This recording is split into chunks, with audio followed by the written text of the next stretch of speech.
ocean. This is Small Group Podcast. I'm Benjamin Maxwell. I'm Lacey Maxwell. And we're joined tonight with two special guests. Taylor and Sabrina are out this week. They are on a very relaxing beach vacation this weekend. Actually, no, they're hanging out with the youth group this weekend. They're on a youth retreat. There's nothing relaxing about it. We are praying for them continuously.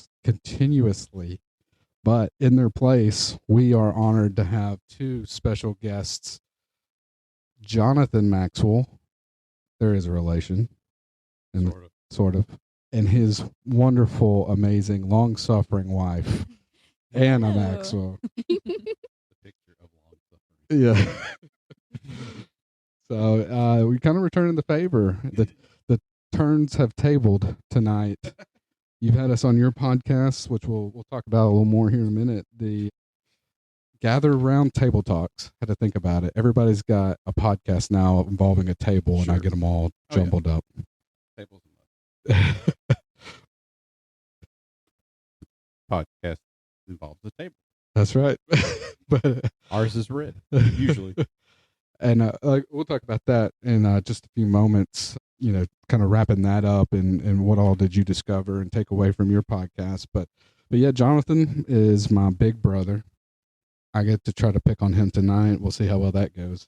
But we're thankful and we're blessed to have you guys with us. Thanks for joining us again. We have been blown away by how fast this podcast has taken off. And I real quick want to give a shout out to all you wonderful folks in Ashburn, Virginia. We can't figure it out. Virginia. We have a huge following in Ashburn, Virginia. They won't love you in Somerville, Alabama, but Ashburn, Virginia. They're beating Somerville, Alabama, and Eva, Alabama, Luverne, Alabama. So Lacey, I don't know if we've actually mentioned it yet. Lacey's from Luverne, Alabama. I'm from Eva, Alabama, up in North Alabama. So we've got friends and family there. So does Taylor and Sabrina up in Alabama, but we live in the Panhandle of Florida. So Panama City Beach, those are our expected markets. But no one from Virginia. And here's the thing. That's weird. From the very beginning, we had hits, our local areas, places where we have family, but then Ashburn, Virginia started showing up. And I thought, well, Taylor and Sabrina have family up there, and that they probably sent it. And I talked to Taylor. Taylor's like, I didn't send it to anybody. So same with Sabrina. So whoever's up in Ashburn, Virginia. Maybe you go to church with somebody that's got family up there. Maybe. Take the bad advice of listening to your podcast. Well, we're all over the place. California, Iowa, all you people that are jumping in and listening, especially continuously, we're so thankful to have you, and we'd love to hear from you. And one more surpriser, Vietnam. Multiple places in Vietnam we've reached. Haven't figured that one out yet. It's lovely. Let us know. We're so thankful to have you. We're blown away by that. But anyway, to get back to my brother, Jonathan, his wife, Anna, did you want to bring them in on your icebreakers? She'll go rogue on these icebreakers now. Oh, no. So, hi, y'all. We are so thankful to have y'all. And first off, I just want to thank y'all, not just for being here, but for just being so amazing. Thank y'all for being the guinea pigs with having kids first. So y'all are now parental experts. I was thinking because you're the first guests. Oh, nay. That too. First official guests. That too. But I have literally called Anna at 1 a.m. asking, what do I do? My child is sick. What do I do? And I cannot tell y'all enough how much we love y'all and we appreciate y'all. I don't mind at all. Jama lives for that kind of. I called Jonathan at 2 a.m. I made a big mistake. Lacey's mad at me. What do I do? You go back to bed and we worry about it at 7 a.m. No. You fixed it then. Yeah, that's what I'm supposed to say. But that's not what I say. He's always giving me great advice, but now Anna brings up a good question. I don't know if it's good advice at all. You should definitely question that. But first, just a little fun icebreaker question. If you go to a coffee shop, what is your go-to order? Ooh. Like if you go to Starbucks or to a local coffee shop. Well, here's the thing. Here's the thing. Very rarely does she go on her own. So I'll say, hey, So I there's don't know a what I'm coffee ordering. shop. Yeah, there's a coffee shop so and so over here, wherever. She said, well, if you're going, get me something. And it's like, okay, what do you want? I don't know. You know me. I was like, okay. And I do. I like caramel. I do. And I tell you, salted caramel. the number one things I go after when I'm hunting Miss Anna some coffee, salted caramel could never go wrong. The whole salted caramel craze. She loves that part. Anything caramel, anything, and then chocolate, Now, if she's like, go find me some coffee, chocolate, definitely chocolate. Now, she says it's more sweetly, salted caramel. Salted caramel would always win. Well, yeah. Chocolate is always a good idea. Chocolate's never a loser. Right. Okay? Right.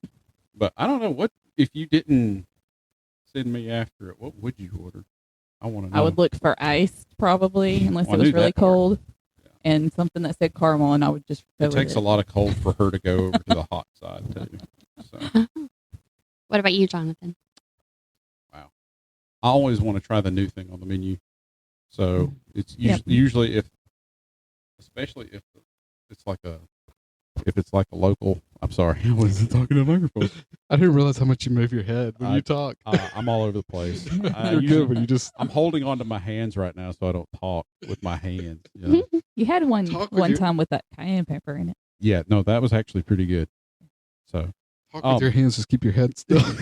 hey, no, you'll get a kick. So when I had to do that Bible lesson the other night, there's video. It went out. I don't know if you saw it or if you got to see it or not. I went back and I looked at it briefly because I don't want to watch. I don't like to listen to myself or nothing, see myself. YouTube? Yeah. So I went back and my hands are all over the place. I'm like, man, bring it in, Biggin. Come on, man. But no, yes, I had one that had like chili cayenne pepper in it one time, and that sounded terrible. It was Mexican chocolate. Aztec chocolate is what it was called. And it had like cocoa powder and cayenne pepper in it, and that does not sound like it would work, and it worked very well. That does work. It was good. It was different. When we went to I just got back from San Diego a couple of weeks ago. That's probably who was listening to us out in San Diego. Could be, yeah. Hey, it might have been. I might have checked. We did. We got a hit in San Diego. It might have been. I might have been checking it in the hotel room. But false alarm. I take back that. There was, we hit every Starbucks available to stay awake, and then there was a couple of local coffee shops, and one had this it's called Golden State latte, and it had like honey in it, and which is kind of weird for coffee. Mm-hmm. But again, I want to try the weird ones, just to say I tried them. So. But any lobster coffee? So actually, no. So real quick before we jump on in, Lacey didn't drink coffee before we got married. Really? This is one of the bigger. You're like one. You didn't either. I didn't either. No, you didn't either. I know. Oh, you that's didn't right. Anna, I mean, Anna- I know, but Well- that's crazy. Anna didn't really get into heavy coffee use till really not all that long ago. This It is was our after we got married. Yeah. that's our big influences on our wives. Caffeine dependency. Because she has a lot more good stuff that hopefully rubs off on me. I'm scared that I rub off on her, but that's one thing I take pride in, because on our honeymoon, she kicks herself over this, because we went on our honeymoon, went to Costa Rica and did a coffee tour. It was mainly for me. Oh man. Great coffee everywhere, but she was like, she hadn't I really didn't gotten drink into coffee. it. So And now that Costa I do Rica's- drink coffee, and I drink black coffee, like I don't take any cream or anything with it. And so, but now that I love coffee, I'm like, can we please go back to Costa Rica So, and go on that coffee Costa tour Rica is again? what got you hooked. So That make their that coffee makes was sense. good. Now, started. I will tell you the best coffee that we've had was when we went to Greece. Really? Yes, the coffee was like so thick you could chew it, but it is Like I was it bouncing comes off in these the little wall. copper. Comes in these little copper. oh, I've cups. seen that Yeah, method, but sorry. I've never had it. I It's forget what it's so called. good. Really It's the- thick. Yeah. She's not kidding around when you chew it. Really? But man, Ooh. it is. It was so, but it's so But delicious. some of Run the through best some coffee, walls. some of the best coffee, ground whole bean coffee I've had is from Costa Rica. Mhm. So I could see why that would start a problem. All right. So, okay. So let's just dive into this. Favorite Bible verses. There's a Sorry. delay. I What? got scared for a minute. One more for J Mac. No. these horns coming from? Why did he just hit the dirt when those horns, when those sirens Expecting went to off? see a 4-wheel drive truck coming through the yard. All right. What is your favorite scripture? You go first for you. It's up to you. She told me, she said, let me see what you wrote down so that way I don't copy it. I said, no, wait and see. I think I know, because unless it's changed, I've got them in my You've got it. You cheated. I cheated. You mentioned in a previous episode of this Bible that y'all had from y'all's wedding where we all went through and marked. I think Joshua, or is it changed? I've chose a different one. I gotta update my Bible now. It's funny how it changes with sorry. life experiences, right? Yeah. Because that's kind of what you go ahead. I chose Romans 8:26. Ooh, close. Likewise, the Spirit helps us in our weakness, for we do not know what to pray for as we ought. But the Spirit Himself intercedes for us with groanings too deep for words. I love She's that. knocking on that. Lacey territory there. Yeah. I love that. And what Find does your that own mean to Bible you? verse. I just love that when you can't put into words what you want to pray, that He knows what you need. Yes. And He does for you. So Yes. Some of my most honest prayers are, God, I got nothing. mm-hmm. Like, I mean, so many times when we pray, we're like, okay, this is how you need to fix it. Let me tell you how to do it. but sometimes it's like, I got nothing. I don't know how to fix it. I'm just, here you go. And so I'm very thankful for that verse as well. Yes. Thankful that the Holy Spirit intercedes on our behalf. So. I'm looking through my Bible. I can't give you 26. I can give you verse 27 if you want that one. It's booked already. That one's been taken. No, I'm just You got the whole Bible to read through. You had to pick. Well, there's so many. I'm kidding. There's so Hey, many 26 I is like. yours. So All right, That's Jonathan. Okay, so if you were to cheat from your Bible there, you would get it right. But because it's Psalm 127, the whole thing. I don't know if I had the whole thing. I think I just wrote said down that. the whole thing. In there. It's the verse with the quivers, the arrows and the quivers. That's all I remember. See, listen, this, all of this here is, Hit it. this is sturdy foundation for your life. So, unless the Lord builds the house, those who build it labor in vain. Unless the Lord watches over the city, the watchman stays awake in vain. It is in vain that you rise up early and go late to rest, eating the bread of anxious toil, for He gives to His beloved sleep. Behold, children are a heritage from the Lord, the fruit of the womb a reward. Like arrows in the hand of a warrior are the children of one's youth. Blessed is the man who fills his quiver with them.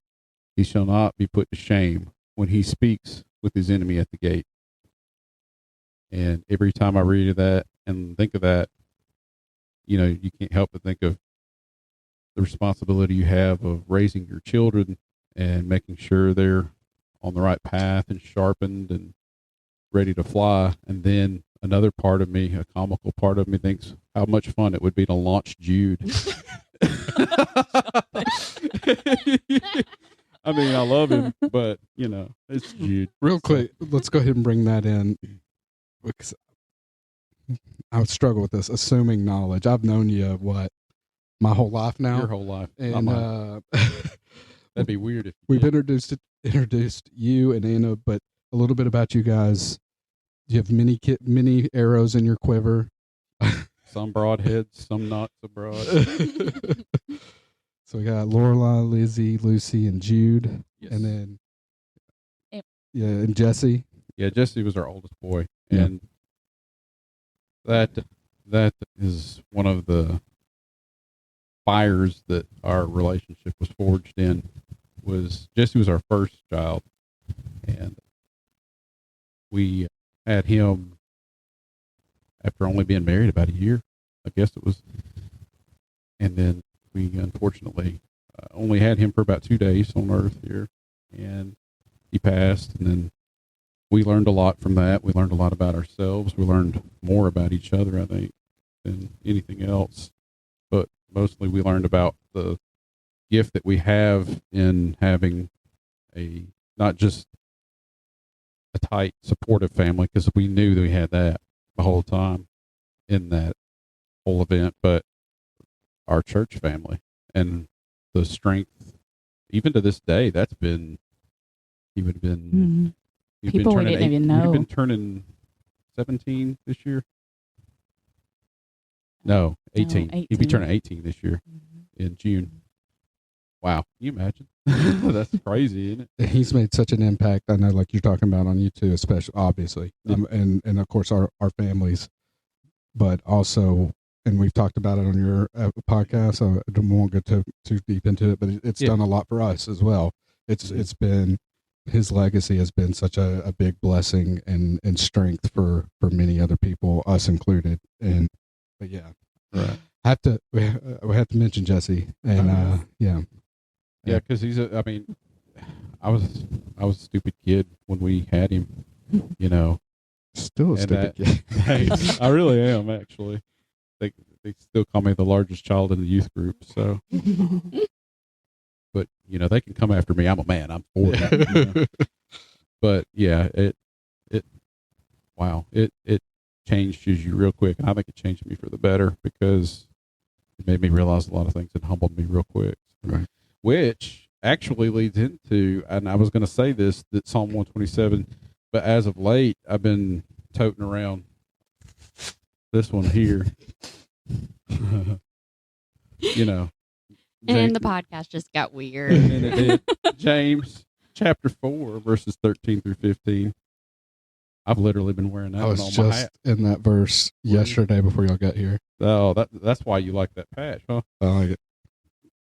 James 4:13 through 15, in case y'all can't see it. Yeah, since James we're 4:13 on through audio. 15 for everyone listening and not looking, which would be everyone except for us at this table right now.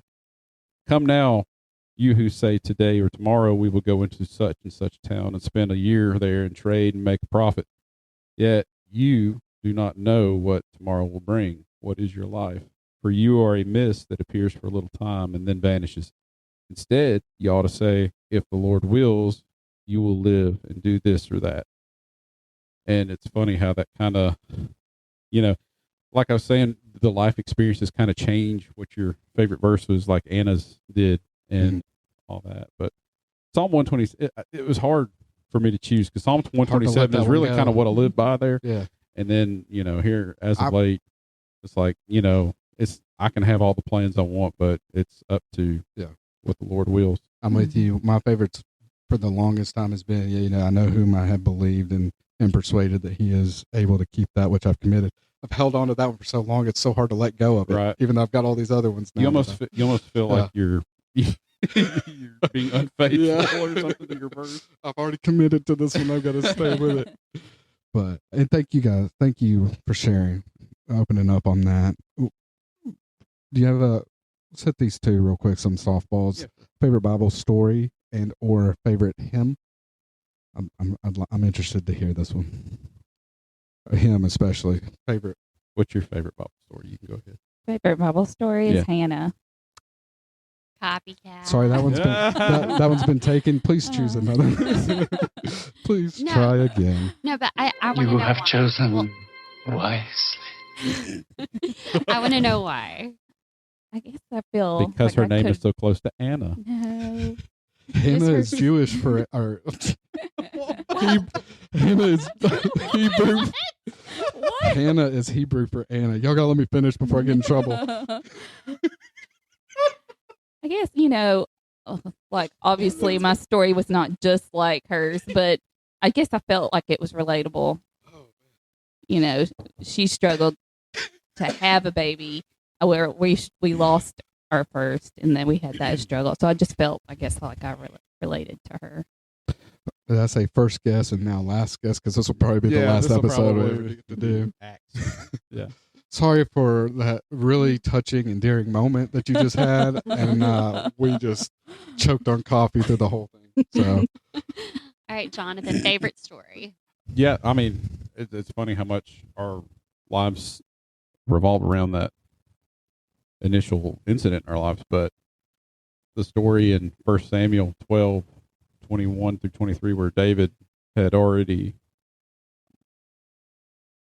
messed up big, and him and Bathsheba were waiting on this child to be born. The child was born, child died. That was read at the funeral, and Tom actually. Tom Larkin read that. Your preacher. Yeah, and that stuck with me to this day. And it ends, get there, basically ends with his servants questioning, why he was acting the way he was. And always thought that was kind of odd myself too, until going through that. And then, okay, so 2 Samuel 12:21-23.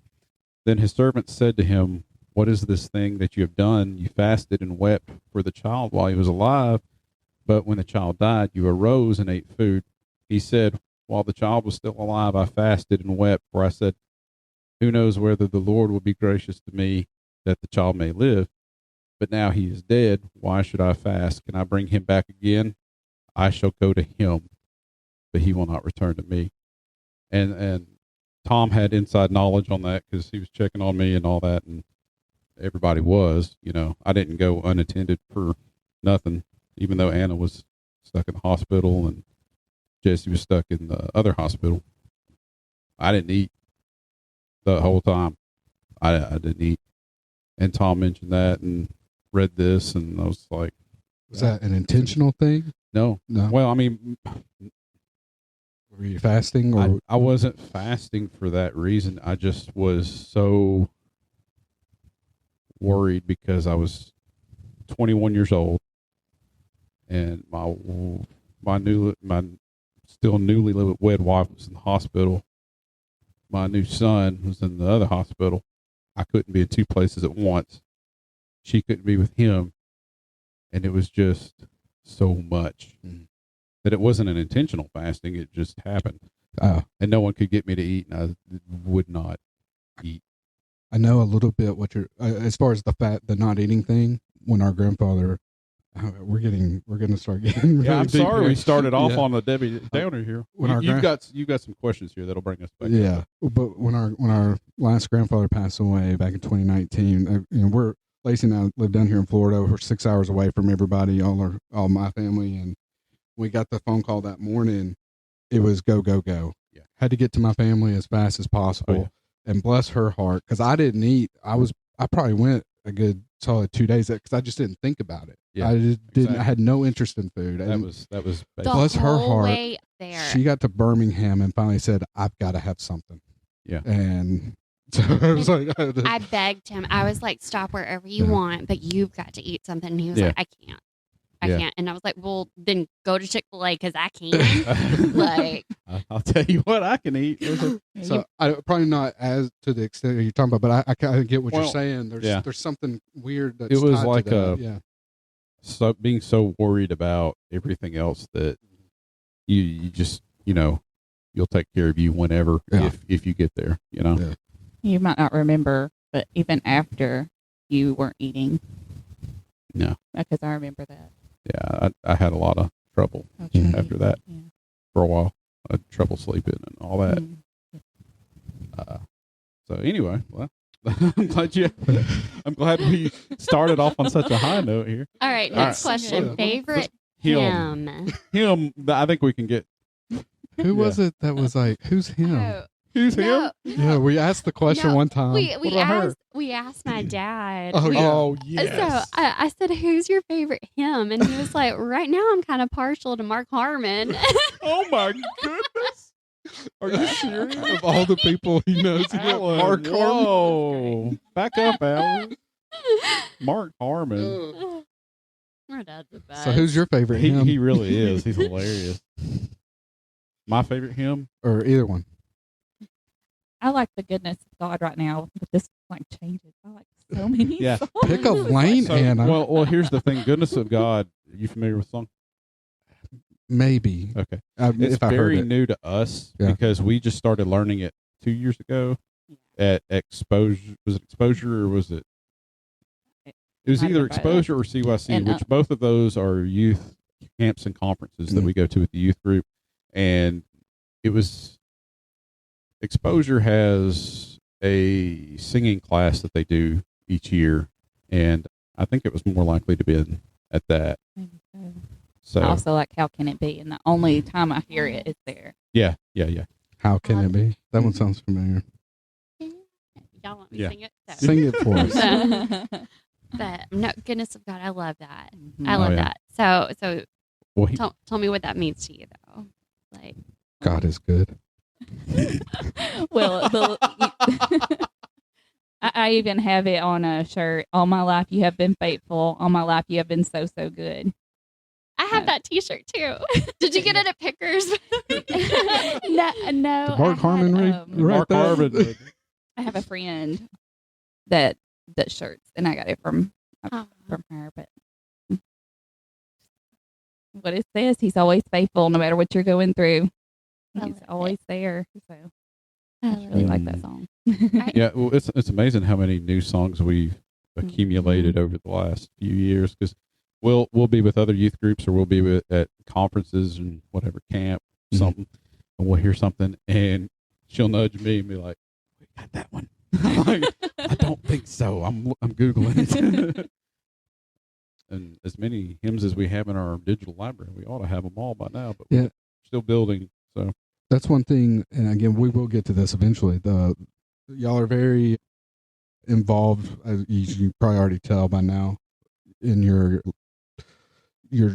church's youth and youth group and youth community type stuff. But with your podcast too, which I think was part of that, you had a later episode of singing, and some of those songs, y'all had a lot of newer songs. It Yeah. sounded like that I hadn't heard yet on Yeah. that, and that was kind of neat to hear. oh yeah, we have a very diverse group. I could hear song Lorelai leaders. leading Yeah. and pushing the group So, through yeah, some Yeah. areas.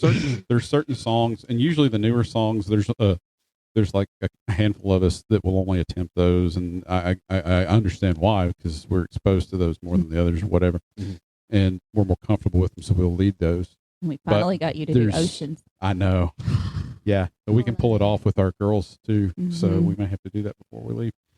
Well, not on here, but Don't spoil a good notion.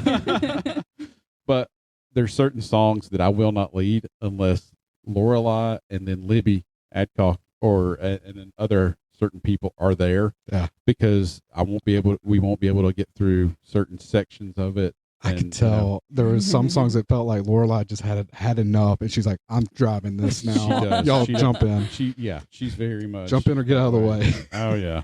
Next time y'all's down, we can plan it right. We should do the youth group singing Yeah, when they're there That sometime. would be great. Yeah. They love to sing, so that would be nothing to get that all together. That'd be good.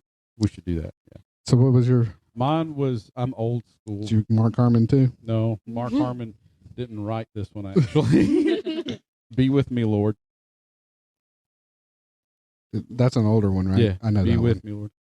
I Be cannot with live me, without Lord. you. I cannot live without thee. That's a good one. I dare not try. Take one step alone. I cannot bear the loads of life unaided.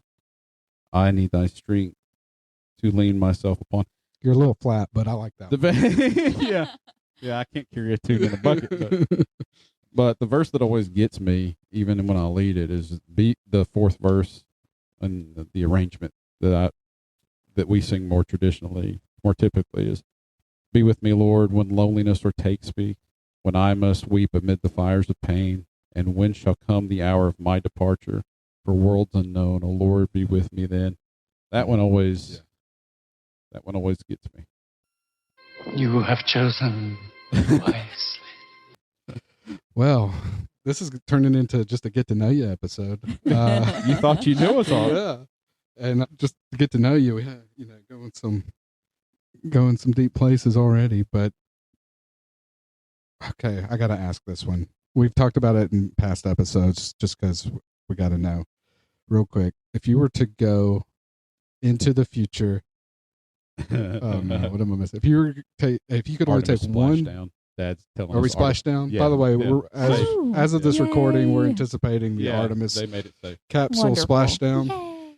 And our dad, who is heavily involved in that He's a program, rocket scientist, is blowing which us makes up. perfect sense, right? Yeah, he's not a genius; he's a rocket scientist. And so everybody's breathing a sigh of relief now that the Yes. Artemis 2 crew has landed. So, man, that could be another episode, by the way. But No, right? if you were, real quick, before we dive into the real stuff, if you were to go into the future, you don't know what the state of the the world is, the culture, all that, but you can only take one book of the Bible with you, which book would it be? Which team? I've heard y'all talk about this, and I'm there's afraid battle lines I'm afraid here. to answer because y'all are going to be picking us apart. It's here, important to pick the right team. So, well, you go ahead. Dun dun dun. You go first. Don't be scared. I just feel like, this is one of those that I look at the question and I'm like, God's not going to allow it to be like that. He's going to let you take the whole thing. Anyway, Jam is out. Jonathan, which one? Yeah. I love John, so I'm just going to say John. Team John. We have another win. Taylor on board. Sorry, Team Mark, which is only Lacey right now. Yeah. Well, y'all, none of y'all are like me. Are you going to pick your own team? Yeah. Hebrews. Oh. I like it. Nobody I like said Hebrews. Hebrews. Now I understand. Hebrews Now I understand why y'all would pick individual gospels. Yeah. That makes sense. That's fine. But Hebrews. I know.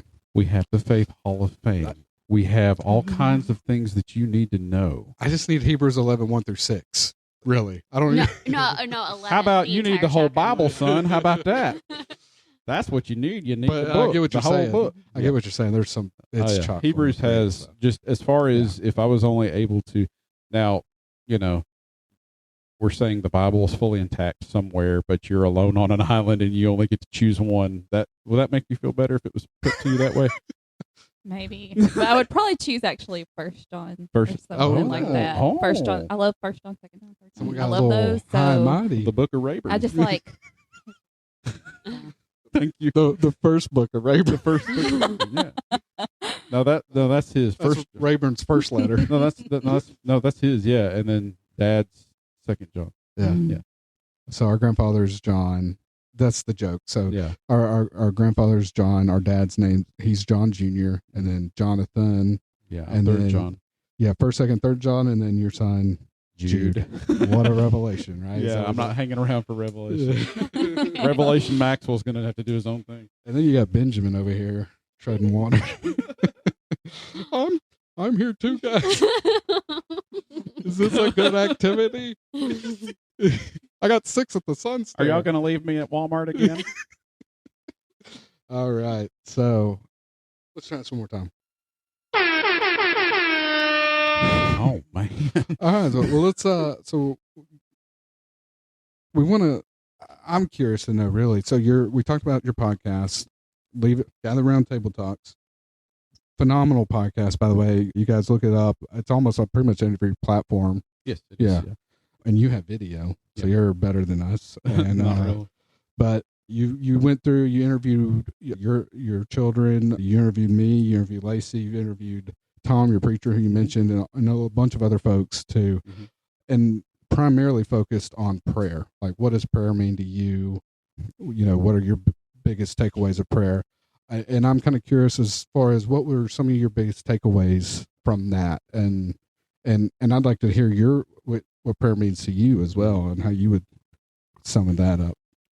Well, as far as biggest takeaways go, people are so different. Even in the same family, people are so different.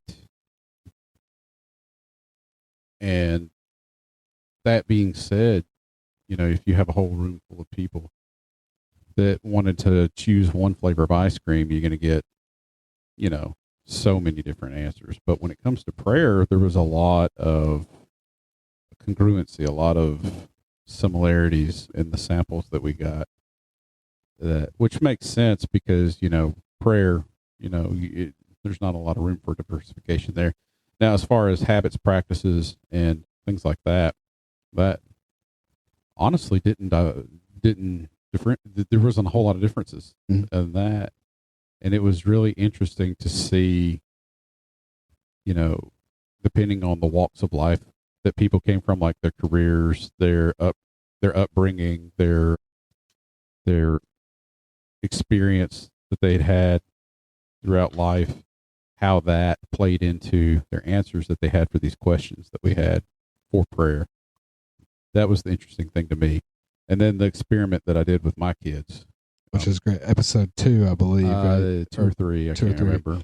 If you can catch that one, it's great. I love that. I need to go back and do it again now that we're more than now that we're a year removed from it. Your youngest, Jude. Jude was our favorite answer. What does prayer mean to you? What I did was ask them these 5 questions that I had been asking everyone else, and up into that I'd only been discussing this with youth group and with adults. So I was like, let's see what the 6-year-old says. Let's see what she was. Lucy was 10, I think, at the time, or Yes. 10 or 11. So what the 10-year-old says, and the 12-year-old, and the 14-year-old, and no, Laurel, I was 15, I think, by that point. But anyway, the teenager down, and then all the way down to Jude, And so it was Scooby-Doo and nachos. Scooby-Doo and nachos. We're all thankful for different things. So, Lacey said the same thing too, which is what we got a kick out of. I Scooby-Doo. like You did. Scooby-Doo and Your answer was nachos. Scooby-Doo and nachos. That's right. But yeah, just the diversity. The more things change, the more they seem the same. Yeah. It all came back to the same point. That was interesting. So, as far as you and personally, because that's the thing on the episode on the podcast, you're interviewing, you're doing most of the listening and asking the questions. I know you kind of mentioned it a little bit, but as far as your prayer practices, what does prayer mean to you? And even as a head of a household, as a father, as a husband, a leader in your family, As a man. Manly man. How do you make prayer a priority, not just for you, but the family as a leader? Prayer personally is one of those things that is an individual's responsibility. Up until we started this whole the theme that we had last year of focusing on prayer, up until that point, my prayer life was good. I would say it wasn't terrible. It wasn't as bad as I had been in the past by any stretch. But as with anything, especially spiritually, there's always room for improvement. There's always room to do better. And I found ways to do better even during the last year, during 2025. Last year was 2025, wasn't it? Oh, man. I know what you mean. I can't get it all catch straight. myself every once in a while. But during 2025, I found ways to improve my prayer life. And a lot of it came from the answers and from the answers and the podcast. The experience. Man, I couldn't come up with experience. Y'all didn't have coffee for me. I couldn't come up with experience. The experience that other people had and had offered their answers. And I rolled that into, hey, let me try this, Yeah. And the biggest thing that I found that helped me out personally was to make a list, which you always hear that. You know, a prayer list. We have a prayer list at church. You have a prayer list. Kind of like a prayer journal kind of thing. Well, I have it in my notes here. I have a whole thing, and I have it categorized, and I have it in numerical order, but it doesn't mean anything. So all of you at this table are on that prayer list. Well, actually, everyone in this house is on that prayer list. Even the dog? Especially the dog. That's why I was trying to say I didn't want anyone to be disappointed when Indiana was up at number 2 and everyone else was under that. She should be shocked. I mean, yeah, he's pretty high on my list. Yeah, right. Probably higher than our dogs. One of oh, Jade, I don't know about. Yeah, poor baby. I love her so much. I love you too, Daddy. My poor dog. I'm gonna need that as a hotkey for future episodes. My poor dog. Okay, so we have 2 schnauzers. One is normal and one is not. They're sisters and they're from the same batch, but one was kind of a messed up runt. And oh, come on. Listen, she had to have surgery because her guts were literally in her heart. Okay, not in her heart. Her guts were in her chest cavity. Not in the heart. So they had this surgery, and so she looks like a sawed-off version of her sister. And sawed off is such a great description. Well, I mean, she does. And she has this underbite and this dumb look on her face all the time. And she's the most loving dog you've ever seen until you try to pick her up and move her, and then she'll bite you. I love you too, Daddy. I love you too, Daddy. She's got this underbite. She looks like Carl Childers from Sling Blade, And so I only hear that voice whenever she looks at me with that, somebody cooking biscuits. That wide eye stare she's got. She looks at me and is like, Daddy, I wish you'd drop that cheese. She absolutely loves Jonathan, and it's so funny. Okay, I'm indifferent to the dogs. Okay, pay for them. I love them because I have to, you know. But she will show up and she'll bring me a toilet. Be like, "Look, Daddy, I got this for you." And I'm like, "Okay." She'll wait outside the bed. She'll be waiting for me to come back out of the bathroom, and I'll look at you. You're still there, yeah, Daddy, because I love you. So, I'm like, okay. All right. Well, But yeah, the dog's prayer. Yeah. Sorry. I don't know how that happened. But yeah, I found all these ways to improve my personal prayer life. But as far as your question as to the importance of when you're a leader and when you're the head of your household, very important. We do a lot of praying as a family. We do a lot of praying individually. I know it's interesting to watch these kids change over time with their prayer practices and everything. And yeah, as evidenced by that episode that we did with that experiment of, what does prayer mean to you and all that. Which is so amazing to hear them open up like that. Yeah.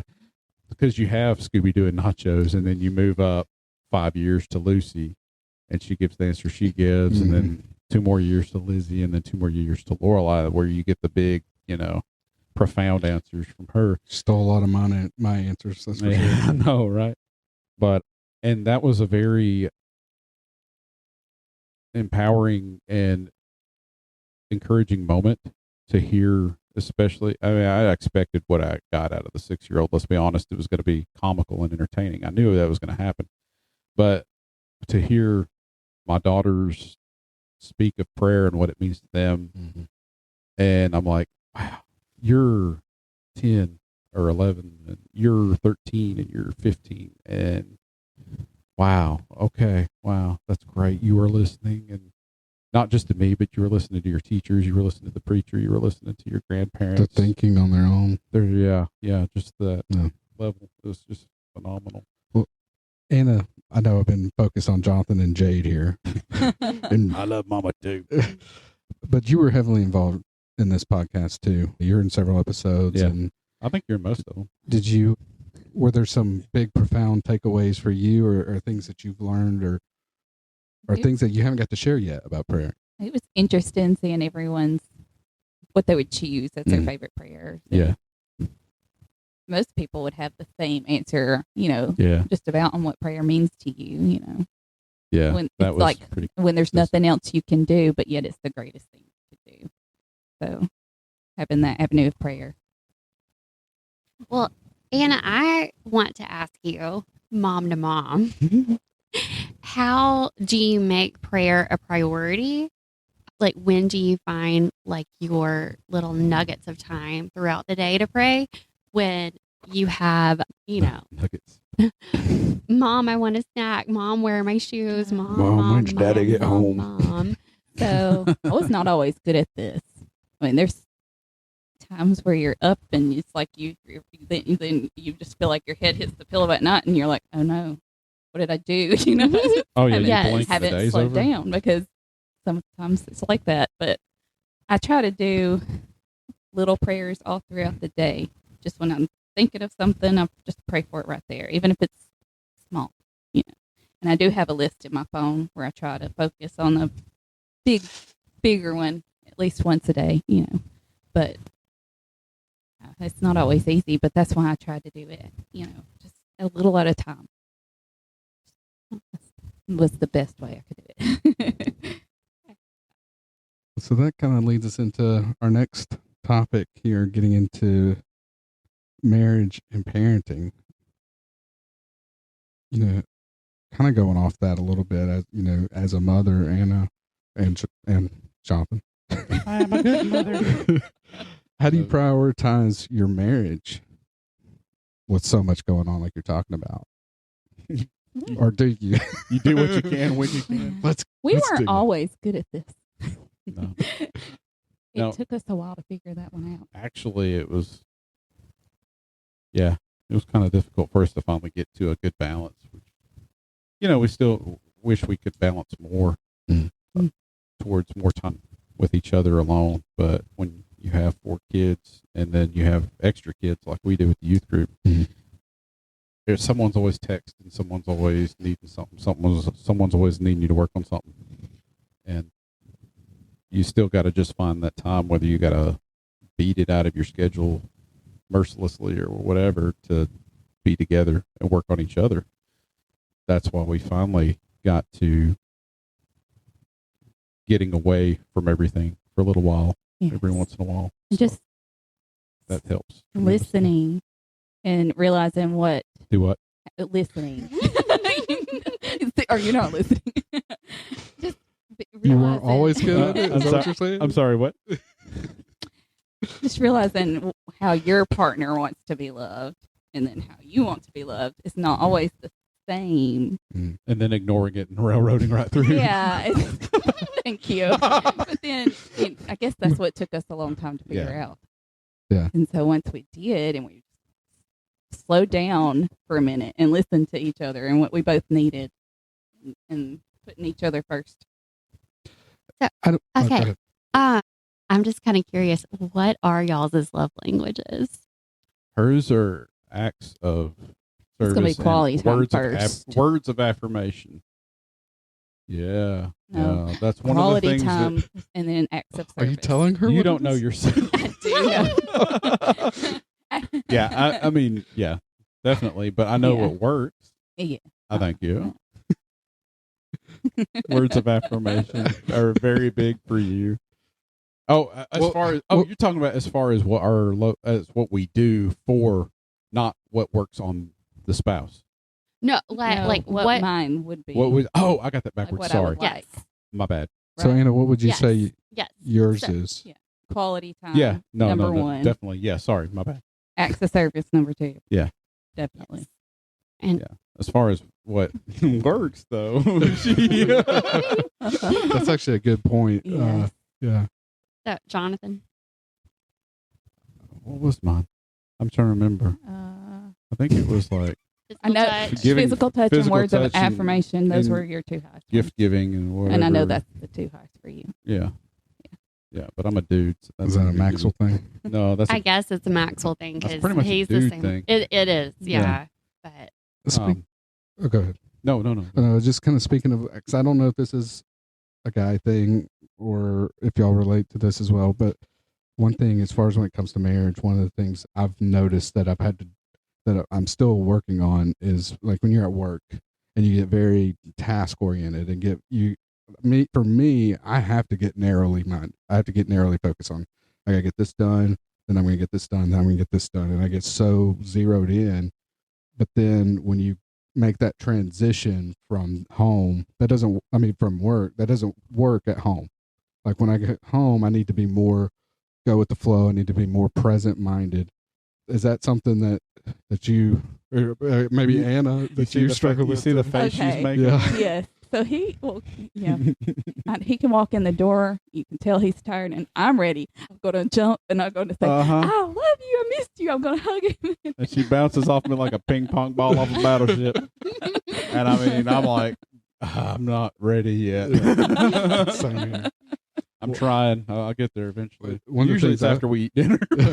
One of the things I struggle with, I don't really have a commute. I work just down the road from Yeah. where we live, so I don't have a lot of decompressed time. But I've been very fortunate. That Lacey's picked up on that, and one thing we kind of have an agreement that she'll tell me all about her day. I don't want to relive my day, Yeah. and she won't push me on it, and I think it works. But she still gives me a little time to decompress and make that transition. I feel like I'm starting to get maybe a little better making that shift into being more present in the Yeah. moment, and especially with a daughter now and all of that. I didn't know if that was something too that you've had to and navigate. it was a big struggle for me when Gabby was first born, and I was home all the time, Mhm. and he would come home and I would tell me about your day. Yeah. And What's it like on the outside? Yes, Yeah, and I know you don't like office drama, but I need you to talk about office drama. Like, I need you to talk to me I about started the creating outside drama just to Yes. have something I bring home. That sounds like the plot on the soap opera I watched today. Are you making this? but yeah, because that's the thing, and because it's like, what is going on in the outside world? Talk to me about literally anything. Oh, I watched a really good I Bluey remember episode. those days. Yeah, Yeah, I watched a really good Bluey episode. I think Jonathan's learned that too. Yeah. That I don't care if it Well, was boring. Yeah. Yeah. Well, I mean, Talk to me. from, Just talk to me. I- What did you like- put in your coffee? exactly. Yes, I'm like, So- please explain to me every single detail about your dad's rocket. Exactly. Like literally, Get him on the anything. phone. Yeah, That'll- just call him. He'll tell Call you what him. you He'll- need. That's the one thing he'll talk. And it'll be in acronyms, the whole crazy. thing. Yes, I I know. mean, The yeah. ELF plugged into the RHA Well, and I I got overshot the my LHB. MSAT stuck in my LFAB. Nothing went TOL. Side note, he's So- making up majority of those. He's got to be. He's really not actually. Oh, man. I follow on a lot more than I used to now. I'm But convinced working he's on making some them up. stuff that, But anyway, but yeah, it's a lot of it's legit, more legit than we want it to be. But so the best way I ever heard this put was, especially with like kind of roles that me and Ben have at work. You deal with the public all day. You deal with coworkers every day. You would deal with other adults all day, which they can act like children too, but you're actually interacting with adults. You especially are in this stage right now with Gabby being so young. Anna's, old. We've got older kids now that you can have a conversation with and get through some things. So I think that aspect's a little easier now. But the best way I've heard it put was, you've spent all day talking to adults, and you come home to someone who spent all day talking to children who needs to talk to adults, and you're spent on talking to adults. Mm-hmm. And so it's a hard, I don't know. I feel like you're using the adult word. There's some conversations I have at work where I miss talking to a well, 3-year-old. Yeah, I know. Sometimes I was like, is your child at home? Can you put them on? Yeah. phone?" Is there a 2-year-old in the house I could Yeah. speak to? I need to reason with someone who is, going to be rational here, like an unstable 3-year-old that with a handful of goldfish. That'd be great. But yeah, so you're basically have one person who's emptied their cup of conversation with adults, and you're coming towards someone who needs it to be emptied into, because there's, they haven't had any in it all day. And It kind of goes with the Enneagram, which we'll probably have to do an episode on. Miss Enneagram over here, my wife, she's made us all. I was very skeptical of it, but the more I read into it, we've kind of pegged me at either a 4 or a 5. I think I'm more of a 4, but that's one thing about a 4. I don't know if you guys looked into it or what you are, but we call it my energy quota, or no, my social quota. And it's like, once I'm spent, I'm done. I can't small talk. I can't put on the smile anymore. Like, I'm spent. And that's kind of what you're describing. My social battery. Yeah. What you're talking about. So yeah, I come home, my social battery's out, and hers is fully charged, ready to go. Well, and it's funny because like, we'll go to dinner with some friends, and when we leave, I'm like happy. I am filled up. My cup is full. My cup is running over. I am so excited, and I'm so happy. He's done. Yeah. He doesn't want to talk. He is done for the next month. So I'm like, okay, all right. This is why we have no friends, by the way. And she's the only reason we have friends. I'm convinced. So, but just trying to learn each other's love languages and learning what fills each other's right cup up. That's Yeah. the tricky part. Yeah. Especially when you're so different. Right. Well, and it's like, I think we were discussing this earlier about how opposites attract, and how, those, the diversity and the personalities. Yeah. Why it works so well. Because, me and Anna can't agree on watching anything on TV or a movie. So, but, we kind of, and I mentioned this, I think, a little earlier, as far as like, I worry about how much I'm rubbing off on her. I need her to rub off on me more than I need to rub off on her, because I'm trying with a sledgehammer. What listen, more would I you mentioned that earlier too. I mentioned that she is rubbing off on you. I told her earlier that she was making you into a decent human being, and we thank don't her go for too it. far. Yeah, I said decent. I didn't say great. But it's like, I've come from a very like and we're about to get into the spiritual connection too. Even spiritually, like I'm more skeptical. I'll dig in a little deeper. I don't take things on face value as much. I'm not saying like where she is more grace. I would still call it gullible. I call it grace. I think I'm more of a, I'll get into the weeds and really and my flags will go up quicker when I start skeptical. seeing. Yeah, skeptical is probably the best way to put it. But she'll call it gullible. I call it, she's more grace minded as far as giving grace, extending grace, and that's one thing I admire about her that I've noticed by seeing it in her, and that she's more grace giving, but also genuine about it. That I want that to rub off on me, because genuine and authenticity is big things for me, and that's those opposites where it's like I see what she has that I lack, and I need it, but I see her getting more skeptical, and I get scared, like, oh no. And then it's worse. I hear her, I don't know if you deal with this, where you hear your John Maxwell, our dad, come out. Oh yeah. It bothers me, and I try so hard to contain it. When I start hearing it come out of her, it's when I really get concerned. Yeah. Oh yeah. I haven't had that trouble with. No. Anna's nope. Are you afraid to talk? Yeah. They're like, no. I am actually. If y'all and what your listeners don't know is the dynamic between Anna and our dad, and it's so much fun to watch because when Anna came into the family, there were things you don't do around our dad. You don't eat off his plate. You don't. Well, I did. You don't interrupt him. You don't do this. You don't do that, and you sure don't put the dog in his face. It's his grandpuppy. And Anna broke every one of those. Anna's the one that could break all of yeah, those. within the first year of our marriage. She snatched food off of his plate at least once. Well, when did that happen?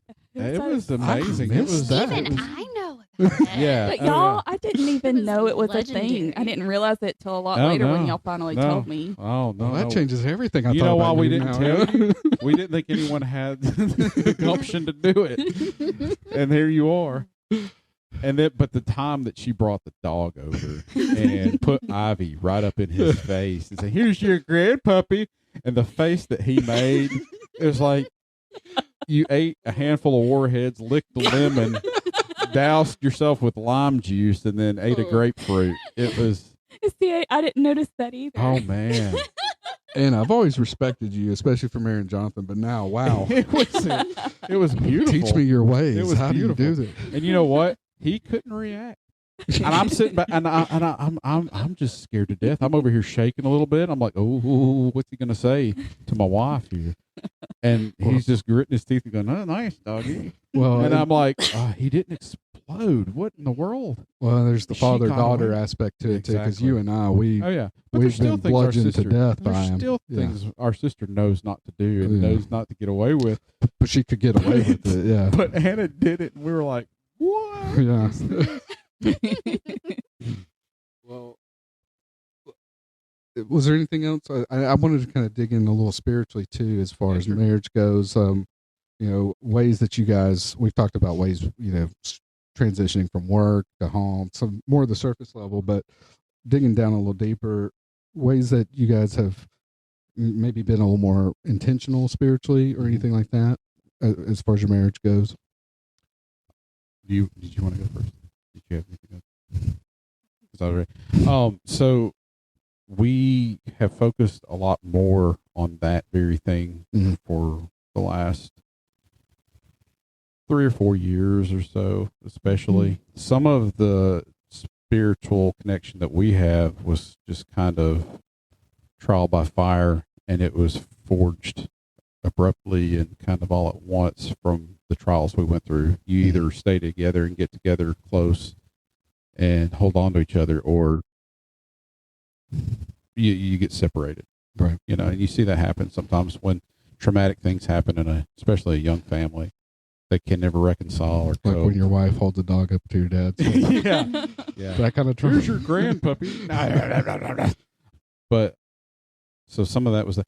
But much later, like and seriously, within like about the last 3 to 4 years, we really, and I think a lot of it has to do with dealing with the youth group too, because we study pretty regularly with each other. We swap notes on things. We teach classes at, we'll have instances where Anna takes the girls to teach a class and I'll take the guys, and we have same or similar material and we go over it, and sometimes we write it for each other and, you know, that kind of thing. But we went to a marriage conference, was it 3 years ago?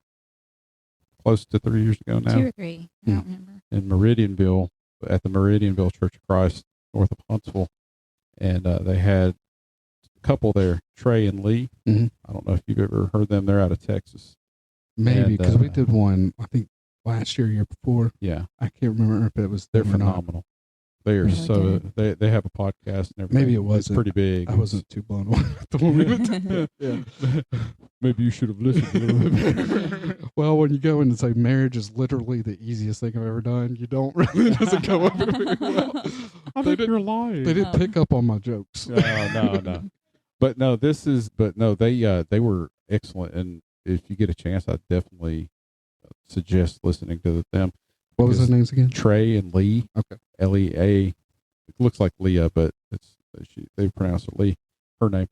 But they had all of this great presentation and everything, and they laid some stuff out. They went through some stuff, and I was like, yeah, I know, this makes sense. And then they were like, you know what? And then when they lay it out for you, you're like, I guess I could work on that a little bit better. I could do this a little bit better. Mm. But yeah. It's that whole identifying the stuff you don't know. Well, it's like Yeah. with the prayer list thing, when it comes down to it, once you put it on paper or a list, a physical, tangible list, it gets really real to you a little more. So, but I remember when Anna said, hey, because I didn't know anything about Trey and Lee at the time, and she said, hey, I've been listening to this couple, and they're great, and they're doing this marriage conference at Meridianville, and we have friends at Meridianville.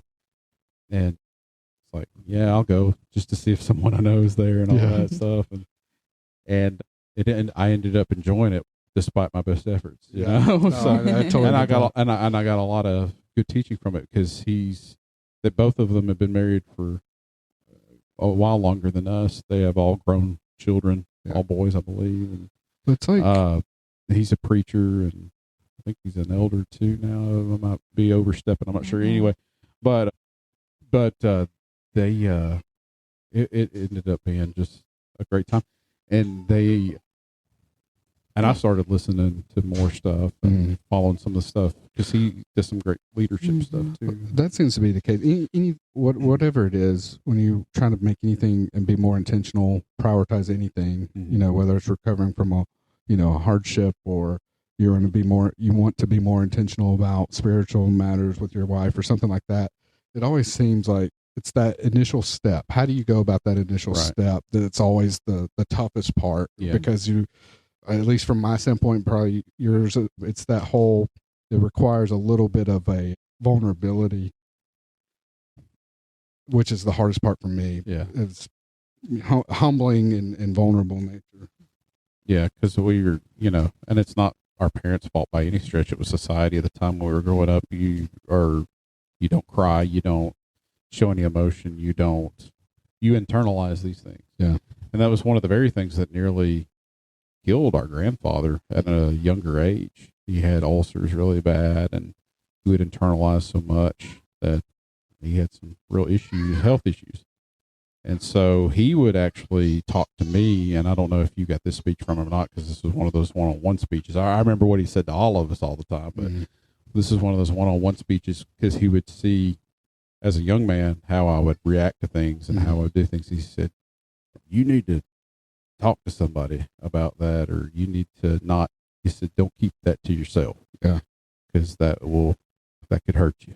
You talk about it. So one thing that he said to me real late that impacted me, it was about a particular subject, which I won't get into right now. We're getting short on time, but just the fact that he acknowledged, he kind of like where you're talking, I got those where it's like, you need to do this thing. Yeah. Where there was a moment where he opened up and was, and I was telling about some stuff I've heard from other men of his generation that kind of bothered me. And he's like, well, that's how we were raised and grew up. But then he looked at me and said, but I'll tell you, I was wrong on that. Yeah. And hearing him kind of be vulnerable in that situation. The honesty and the fact that even that late in his life, still changing and growing was one of the most pivotal moments for me. But Anna, spiritually, any a daily intentional battle to deal with this one? Well, you said the youth group and everything. We've always been try to be intentional about attending all the we try to be very involved in church and everything. And then doing the youth group added a lot of spiritual stuff for us, and I think it's brought us closer. Yeah, definitely. And of course, and one of the things, and this was something we always had going for us was, we're at church, we sit by each other, I love hearing her sing. Yeah, her little angelic voice up under my left arm over here. Because there's a little talk about his wife. There's a little bit of there's a little bit of height difference. So, but I always hear her, and what would mess me up bad was when we had each child, she would be out of commission for a little while, and so it'd be like a month or two, and I'd be sitting in a pew by myself singing, which I love to sing, and I'm going to sing regardless. But not having her voice there, which is kind of, I can hear her good. She's not singing so loud that she's knocking the songbooks off the pew in front of us, but she's singing because you sit enough. on the front pew, right? Exactly, yeah. So she's singing, and it's kind of my rudder, kind of as far as my pitch and my where we're going with the song and what. But I when she wasn't there because she was out with babies, I was just kind of lost. I was just like singing, but I didn't feel. I mean, my heart was in the right place, and I was worshiping. Don't get me wrong. Right. Yeah. It's just I knew something was missing. Something was off. And so. No, I know what you mean there. The first few times after we got married, there's only been like 2, maybe 3 times I've ever had to go to church without her because she was sick or something. But whenever that happened, it was just one, she's my social buffer. Yeah. And like I said, she's the reason we have friends and people speak to us. But something's just, when you get into that, I hate to call it routine, but it is kind of a routine, but it's like, it's more than that. It's a rock, a foundation of who you are. Well, you go to the doctor regularly. It's same idea. Well, we're gonna start wrapping this episode up. Luckily, we got you guys for a weekend, so they're down here visiting with us. So I still have a lot, especially talking about youth group and church and everything. I want to hopefully get one more episode with you guys and talk about that. But before we wrap this one up, was there something else that you wanted to ask about the marriage? No. Sorry, I was just going to make a comment that all the kids are about to eat us. So we might need to wrap it up. We need to feed some children. The tribe is getting hungry. Well, I'll wrap this one up here as far as any advice that you would give your younger self in your first year or early in your marriage. Maybe don't hold the puppy up to dad. Don't wave the puppy in front of your father-in-law. Oh, we didn't know it was coming after our first anniversary, so I guess I would just be like, just stay strong, and I would be pushing the listening and learning each other more or sooner than we did, for sure. Definitely. When you say pushing the listening, you would go back to your younger self. Yeah, be more intentional. Right, be more intentional. If you to listen. Obviously, I have not learned anything in our years of marriage. She just dunked on you. Well, I mean, I think we've always had a strong marriage. We've never want to leave each other or anything, but we did struggle through some things. Yeah. And it's all revolved around not being intentional with what each other needed. Interesting. It took us forever to figure that out, but we finally did. Yeah. I mean, it's not just some kind of clever platitude or just something you have on a picture on the wall. Communication is very vital in everything in life, but especially in marriage. It's important in your job. It's important when you are going to be any kind of leader, when you're going to be in a position where you expect others to. People can only do. If you want someone to do something, they got to know from you what you want them to do. Super important for that to happen in a marriage. That's such an important thing. Trying to pretend like you can read each other's minds. Yeah. It doesn't work. Yeah. It's eliminating that expectation that they should know. Because I still struggle with that today of, by now she should know this, but it's like, it's not a dig on her. It's a dig on me. Choose your next words wisely. And changing my expectations and entitlement. It really was. Exactly. And that's kind of what I was going to go towards is be more humble. Don't just, assume that,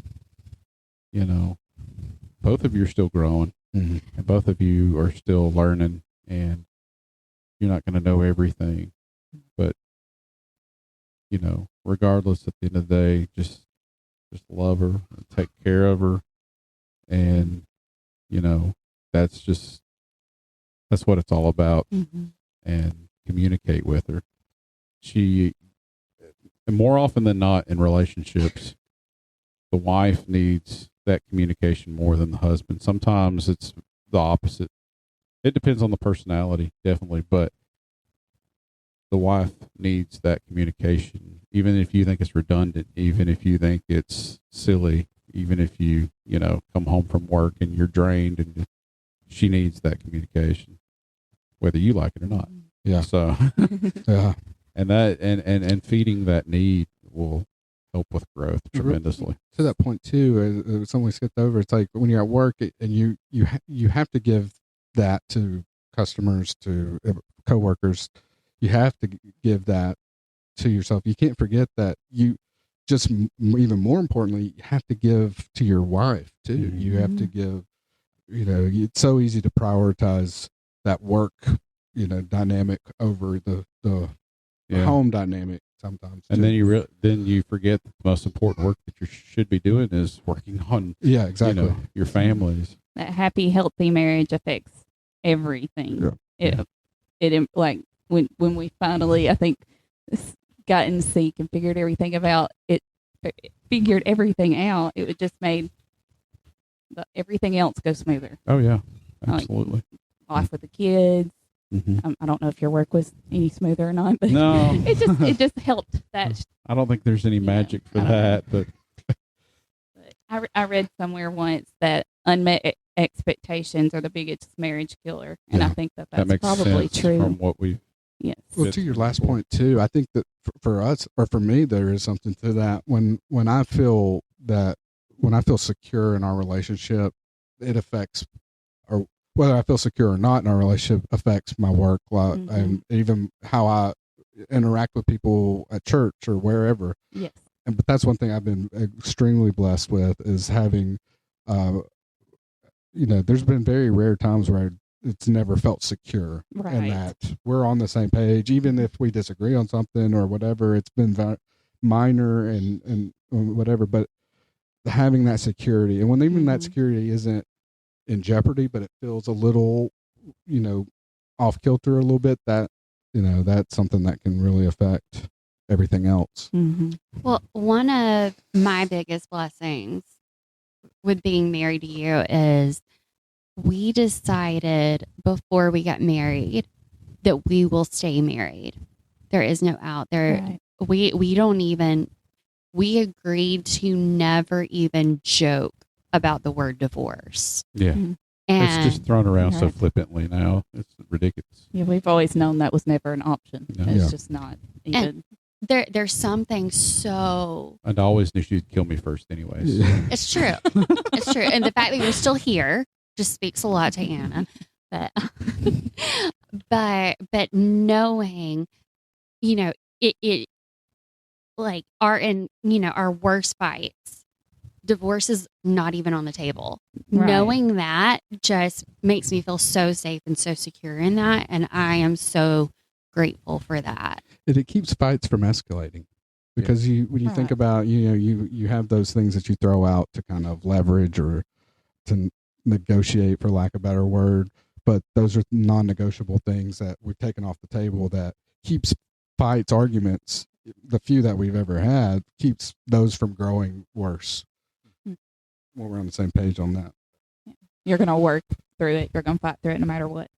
Yeah, exactly. And kind of a different, as far as our marriage goes, a little different dynamic. You remember Mike Billingsley growing up as a kid? I think it was his dad that would come and preach, and I got close to Mike, and he was telling me, and this was when I was like maybe 14, 15, but advice I got from him, because him and his wife Geneva, they had moved away from their family, and he said that's been a crucial thing to our marriage, is that we're away from both of our families, and so if we ever get in a fight, there's no running away. You're here. You have to face it, and that's something that we've had. Not like we've ever had a fight that's ever gotten that way, but it's like we're 3 hours from her family, 6 hours from my family. So it's like if we are here for each other. There's no retreating anywhere. We're in this together, no matter what. We're really kind of like our only real allies in a way, and that can work for some people. I think. Well, that is a two-edged sword. Yeah, because we live. That's where the dynamic is. We live different. 10 and 15 minutes apart, right, from both, from my folks Yes. and from her folks. And so, if we ever did get in a fight, if she ran to her folks, I'm in trouble. If You're into your folks. if she you're ran to in my trouble folks, I'm still. in bigger trouble. That dynamic's the same with us. Yeah. yeah. I And got if- threatened by her family. Like Yeah. you hurt before we got married. If you hurt her, we will Yeah. kill you. My family said Yeah. the same thing. You Oh, hurt yeah. her, we will kill you. Absolutely. So Yeah. she has two places running. Oh, I yeah. got And if nowhere. I I've had got to call Shane. I got Cookie, no, that's not My- having my nothing. buddy Shane. That ain't having nothing. said, and if I had to call Cookie, Oh, our y'all sister. are dead. No. Y'all are I'd dead. if rather- you have to call your I'd sister. rather Yeah. y'all just go ahead and cremate me Yeah, alive. don't let Cookie get a hold of me, Yeah. please. and I've never, Just kill me. never Just had kill to me. do that. We've made it. Yeah. No, just real quick. Yeah. When you asked my dad, Oh man. Oh, just real fast. what, you want to tell a story? Yeah. It's a mess, and I cringe just thinking about it, because I had it all prepared in my mind. I was going to go, and before I ever proposed, I was going to go to her dad and talk to him, but it was the most stressful, anxiety-filled time of my life, because I could never get a moment alone with him, because it was either her or her mom were right there, and they were doing something, and I had it all worked out in my mind of what I was going to say and how I was going to say it. And I finally get him, and it's like, can I have a word with you for a minute? And I finally just had to make the moment happen, like pull him aside. So he already knows something's up, and it came out just a blubbering mess. And I love your daughter. And bless his heart. Speaking to Mr. Allen, you talked Yeah, about earlier, absolutely, yeah. heart of gold. The man I knows couldn't he's see punched his anyone ticket. more Yeah. understanding of And that situation. plus, he's like, we can joke about it, thankfully now, because he is almost like he didn't have the heart to give me a hard time about it.